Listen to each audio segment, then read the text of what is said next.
Hello. আসসালামু আলাইকুম, সবাই কেমন আছেন? আমি এলেন আপনার শুভ। হঠাৎ করে একটু আশ্চর্য হয়ে যাওয়ার কথা যে অডিতে কিভাবে আমি আসলাম? মানে আমার শোরুম রেখে এখানে কেন? তো এইটা এইজন্যেই এখন একটু আপনাদেরকে বলবো যে আসলে কেন আমি এখানে আসলাম। আসেন একটু দেখাই আজকে এখানে অডির 2023 অডি e-tron 50 কোয়ার্টার, সরি আমি একটু হেল্প নিচ্ছি because all of a sudden আসলে আসা এবং হচ্ছে এটা নিয়ে কথা বলা। আরেকটা কথা বলি, সবাই সামনের সাইড থেকে শুরু করে, তো আমি যেহেতু একটু ডিফারেন্ট ভাবলাম যে একটু পিছন থেকে না শুরু করি। সো এনিওয়ে আমার কিন্তু সবচেয়ে বেশি পছন্দটা হয়েছে কিন্তু এই ব্যাক সাইডটা স্পেশালি। আমি জানি না, হিউন্ডার একটা গাড়ি আছে ইলেন্ট্রারও সেম। এখন কিন্তু মোটামুটি দেখলাম যে গাড়িগুলো কিন্তু বেশিরভাগই এই টাইপের হচ্ছে স্ট্রিপ লাইটে দিকে যাচ্ছে, বাট এটা কিন্তু আমার কাছে ভালো লাগে। এটা কিন্তু গাড়ির কিন্তু ব্যাক সাইডের লুকটাকে চেঞ্জ করে ফেলে। এনিওয়ে আমি আবার একটা কথা বলি, আমি কিন্তু গতানুগতিক ব্লগিং থেকে বের হয়ে এসে আমি কিন্তু থাকে না যে আমার মনের যে কথা ফিলিংসগুলো একটা গাড়ি নিয়ে কী হতে পারে, আমি সহজ সরল বাংলা ভাষায় এভাবে বলে যাচ্ছি এবং বলবো।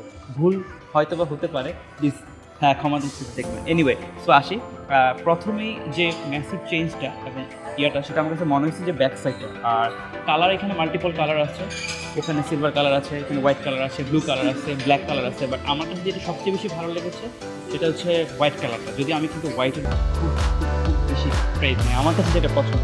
কিন্তু একটু ব্যাক সাইডটা দেখাই ফার্স্টে।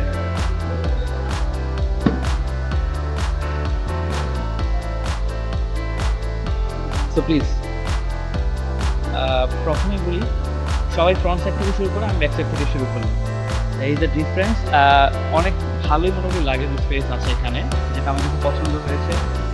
এবার একটু আমি একটু আস্তে আস্তে করে সামনের দিকে আগাই আর আমি একটু ডিটেলস বলি।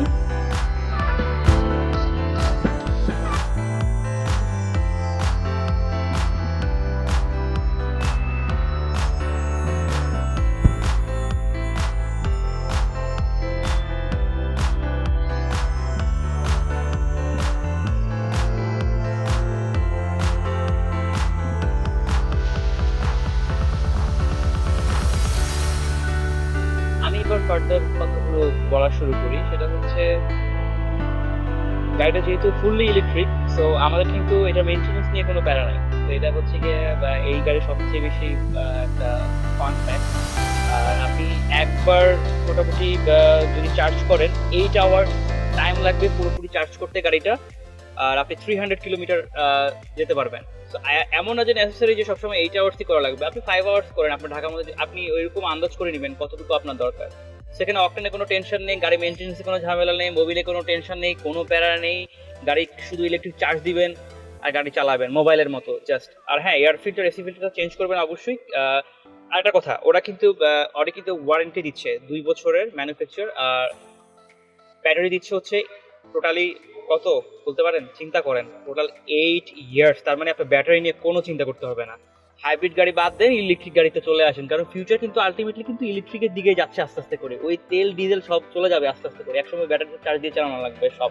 এনিওয়ে আরেকটা কথা বলি, 71 কিলোওয়াট হচ্ছে ব্যাটারি ক্যাপাসিটি, ঠিক আছে? সো এটাই। আর 0 থেকে 100 মাত্র 6.1 সেকেন্ড। সো একটা ইলেকট্রিক গাড়ি থেকে আপনি যখন উঠবেন, যখন টান দিবেন, আপনি অনেকে চিন্তা করতে পারে ইলেকট্রিক গাড়ি কি পারফরমেন্স ভালো হবে অকটেনের চেয়ে। রং কথা, সবকিছু চেঞ্জ হয়ে গেছে। এই যে দেখছেন সবকিছু চেঞ্জ হয়ে গেছে এখন। এটা নিয়ে কোনো চিন্তা নাই। এই যে কারেন্ট চলে গেল কিভাবে চার্জ দিব, তাই না? কারেন্ট তো আমাদের দেশে একটা জাতীয় প্রবলেম। কি করবেন? এক সময় থাকবে, এক সময় চলে যাবে, আবার চার্জ দিবেন, গাড়ি আবার চালাবেন। বাট অ্যাটলিস্ট পাম্পে, তেলের পাম্পে গিয়ে তো আর বসে থাকা লাগবে না অন্ধকারের মধ্যে। তেলের পাম্পে বসার কোনো ঝামেলা নাই, শুধু বাসায় চার্জ দিবেন আর গাড়ি চালাবেন, তেলের পাম্পে কোনো টেনশন নেই। সো ড্রাইভিং এক্সপিরিয়েন্স নিয়ে যেটা আমি বলছিলাম, দুটো জিনিস আমি বলবো। একটা হচ্ছে এই এখানে বসে কেমন ফিলটা, আর একটা হচ্ছে পিছনে বসে। আগে পিছনে বসাটা বলি। আমি পিছনে বসে দেখেছি, আমার কাছে থাকে না যে খুব একটা বেশি আহ, গাড়িটাতে থাকে না, খারাপ লাগেনি। I feel so comfortable like other এই কম্পিটিশনে পাশাপাশি যে গাড়িগুলো আছে মার্সিডিজ অথবা বিএমডব্লিউ বা অন্যান্য গাড়িগুলো এই বাজেট রেঞ্জটা কিন্তু বলা হয় না, আমি এখনই বলে দেওয়া উচিত। ওনাদের প্রাইস হচ্ছে কিন্তু অল ইনক্লুডিং রেজিস্ট্রেশন সহ 1,59,00,000, ঠিক আছে, 159। সো এটা হচ্ছে ইনক্লুডিং রেজিস্ট্রেশন। আর মেবি হয়তো বা প্রাইস মেবি রিডিউস হতে পারে। এনিওয়ে এই রেঞ্জে এই টাইপের গাড়ি আমি আসলে অপশন খুঁজে পাচ্ছি না। মাল্টিপল দিক থেকে যদি চিন্তা করি। সো আমি পয়েন্ট বাই পয়েন্ট আবার আসি। আমি কিন্তু একটু এলোমেলো বলছি, কথাগুলো একটু ক্যাচ করে নেবেন। যখন যেটা মনে আসছে ক্যাচ করে নিচ্ছি, মানে বলে নিচ্ছি, আপনারা ক্যাচ করে নেবেন। সো এনিওয়ে, পয়েন্টে আসি। ব্যাক সাইডে বসে আমার কাছে লেগ স্পেসটা খুব ভালো লেগেছে, এবং ইভেন সামনে এবং পিছনেও কিন্তু লেগ স্পেসটা অনেক ভালো। I feel so comfortable. এটা আমি আরও একবার বলেছি, মোটামুটি পিছনে 3 জন ইজিলি বসা যায়, নো প্রবলেম হয় না, আমরা 3 জন বসে দেখেছি। আর ফ্রন্ট সাইডে যদি আমি বলি, এখানেও লেগ স্পেস ভালো, আর এখান থেকে কিন্তু আমি যে জিনিসটা বলবো যে আপনার ভিশন কিন্তু খুবই ক্লিয়ার, মানে driving position is too good. আমি জানি না অন্যান্য গাড়িগুলা কোনটা ড্রাইভিং পজিশনটা আমার ভালো লেগেছে। হ্যাঁ, লেক্সাসের কিন্তু ভালো লেগেছে, কিছু সিলেক্টিভ গাড়ির কিন্তু আমার হচ্ছে এই ড্রাইভিং পজিশনগুলো ভালো লাগে। আর বাট এইটার কিন্তু আমার কাছে সবগুলো হচ্ছে সবচেয়ে বেস্ট মনে হলো। বাট এখানে পজিশনিংয়ে বসে ভিশনটা আর এই যে প্যানেলটা, জাস্ট এটা একটু ডিফারেন্ট ফিল লাগে আমার কাছে। I feel so good, I don't know, মানে এটা দেখলেই না আমার একটা কেমন জানি একটা মানে ফিউচারিস্টিক একটা ভাব আসে, এইটাই আর কি। সো এরপরে কথায় আসি। আমার কাছে যেটা কোনো বাম্প ফিল হয়নি। আর আমার যেটা সবচেয়ে বেশি পছন্দ সেটা হচ্ছে বাহিরের যে নয়েজটা আসা, কিন্তু এই নয়েজটা কিন্তু আমি পাইনি গাড়িটাতে। আপনি বলতে পারেন অলমোস্ট নয়েজ ক্যান্সেলেশন, একবারেই বলা যায়। ফোনে যেমন নয়েজ ক্যান্সেলেশন, হেডফোনে যেমন থাকে, সো ওই টাইপের নয়েজ ক্যান্সেলেশনটা, মানে বাইরের সাউন্ডটা খুব একটা বেশি ভিতরে আসে না। ঢাকা শহরে এটা খুবই প্যান প্যান ঘ্যান ঘ্যান শুনতে ভালো লাগে না। আর আরেকটা কথা, গাড়ি যেহেতু পুরোপুরি ইলেকট্রিক, সো এটা কিন্তু অন্যরকম ফান। আপনার ইঞ্জিনের কোনো শেকিং নাই, প্যারা নাই, কোনো থাকে না যে হচ্ছে বা আপনাকে টেনশন করতে হবে তেল নিয়ে। সো এটা কিছু না। এখন আমরা মেন কথায় আসবো।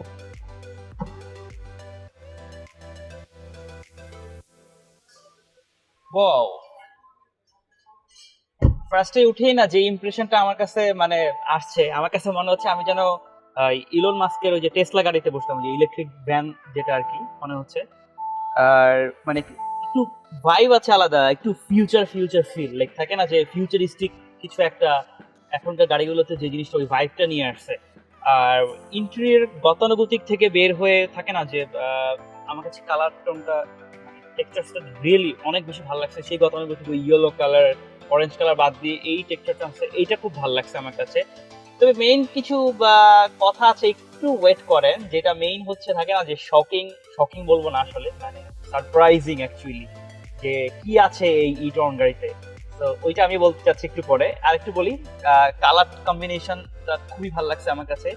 একটা জিনিস আমার কাছে একটু কেমন যেন, এই ব্ল্যাকটা জিনিসটা কেমন যেন আমার কাছে খুব একটা বেশি পছন্দ না। আমার কাছে মনে হয় এখানে জিনিসটা আরেকটু চেঞ্জ করা যেত, আরেকটু বেটার করা যেত। যদিও ভুল খুঁজতে একটু ধরতেই হবে আমার। আর গিয়ারটা খুব সুন্দর লেগেছে, আর এই প্যানেলটা অ্যাবসলিউটলি ফাইন। আরেকটা কথা না বললেই নয়, সেটা হচ্ছে আমি কিন্তু সবসময় বলি যে গাড়িতে কিন্তু প্যানোরামিক সানরুফ না থাকলে কিন্তু গাড়িকে গাড়ি হিসাবেই মনে হয় না আমার কাছে। আই ডোন্ট নো, এটা আমার পার্সোনাল চয়েস, পার্সোনাল পছন্দ। আর এই জিনিসটা কিন্তু এখন যারা খুব বেশি থাকে না যে গাড়ি লাভার, তাদের কিন্তু এটা অনেক ভালো লাগে। সো এই গাড়িতে কিন্তু সানরুফ থাকছে প্যানোরামিক। যদিও আমি একটা জিনিস বুঝলাম না, এই গাড়িতে প্যানোরামিকটা কেন জানি এই পর্যন্ত গিয়ে শেষ হয়ে গেল, মানে এরপর পুরোটা দেয় না। আই গেস এটা একটা ল্যাকিংস আছে, আমি ল্যাকিংস বের করবোই। পুরোটা যদি হতো তাহলে বেটার হতো। সো আমি গতানুগতিক ব্লগিং বাদ দিয়ে একটু নিজের মতো করে শেয়ার করলাম এক্সপিরিয়েন্সটা, এটাই। আর কিটা আমার কাছে ভালো লেগেছে। আর অ্যাজ ইউজুয়াল গাড়িতে যেসব অপশান থাকে, প্যাডেল শিফটার, তারপর হচ্ছে গিয়ে আপনার স্টিয়ারিংয়ের কন্ট্রোল, এই ইয়াটা, তারপর হচ্ছে গিয়ে যা যা থাকা দরকার সব কিছু আছে এখানে। সিট মেমোরি আছে, that's it, nothing else. So overall আমি বলবো, যেহেতু এখানে কিন্তু ট্যাগলাইন আছে যে হচ্ছে ইলেকট্রিফাইং ঢাকা, সো এই দিক থেকে আমার ভালো লাগছে যে অডি এবং অন্যান্য আমি চাই সবগুলো আস্তে আস্তে করে ইলেকট্রিসিটির দিকে যাক। এটা আমাদের সব দিক থেকে ভালো হবে, পরিবেশের জন্য ভালো হবে, তেল গ্যাসের প্যারা থেকে আমরা বাঁচবো, আমাদের খরচটা টাকাটা সেভ করতে পারবো। যদি আমার কাছে মনে হয় আমাদের বাংলাদেশের পার্সপেক্টিভে প্রাইস রেঞ্জটা একটু হাই, তো আশা করি প্রাইস রেঞ্জটা কমে যাবে ফিউচারে, এটাই আশা করব। তো ঠিক আছে, এতটুকুই আজকের মতো। ভালো থাকবেন সবাই, আল্লাহ হাফেজ।